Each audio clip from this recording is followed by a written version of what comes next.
વરસાદના કારણે તારાજી સર્જાઈ છે। ઘરોમાં પાણી ઘૂસી જતા ઘરવખરીને નુકસાન થયું છે, તો બીજી તરફ ખેતરો પણ બેટમાં ફેરવાતા જગતના તાત તે મોઢે આવેલો કોળિયો છીનવાઈ જશે તેવી ભીતિ સેવાઈ રહી છે।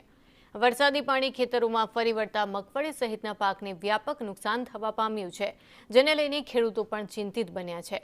ત્યારે સરકાર દ્વારા સત્વરે નુકસાનીની ભરપાઈ કરવામાં આવે તેવી ગ્રામજનો માંગ કરી રહ્યા છે।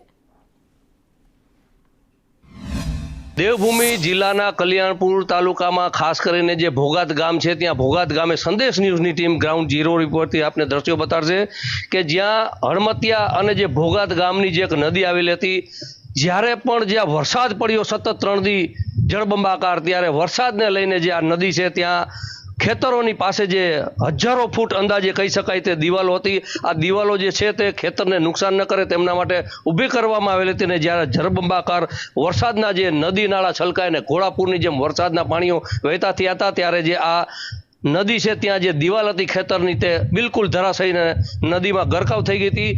જ્યારે વરસાદ વિરામ લીધો છે ત્યારે ગ્રાઉન્ડ ઝીરો રિપોર્ટ ઉપરથી આપણે આ દ્રશ્યો બતાડવામાં આવી રહ્યા છે કે જે ખેડૂતોને છે તે નુકસાન કઈ રીતના થઈ રહ્યું છે, અને હાલમાં આપ સંદેશ ન્યૂઝની જે ગ્રાઉન્ડ ઝીરો રિપોર્ટ ઉપરથી આપણે દ્રશ્યો બતાડી રહી છે કે જે આ દિવાલ ધરાશયી થઈ ગઈ હતી, અને ક્યાંક ને ક્યાંક કહી શકાય કે જે મશીનરી હતી જે વાવની અંદરથી પાણી કાઢવાની, તે મશીનરીઓ પણ તણાઈને અહીંયા આવી પહોંચી હતી। અને હાલમાં જે છે તે ગ્રાઉન્ડ ઝીરો ઉપરથી આપણે દ્રશ્યો બતાડી દેવામાં આવે છે કે જે ખેડૂતો છે તેમને ભારે નુકસાન થયું હતું। ક્યાંક ને ક્યાંક કહી શકાય કે જે ખેતરો છે તે પાણીમાં ગરકાવ થઈ ગયા હતા અને વરસાદે વિરામ લીધો છે, ત્યારે આ દ્રશ્યો હાલના જોવા મળી રહ્યા છે। અનિલ લાલ, સંદેશ ન્યૂઝ, દ્વારકા।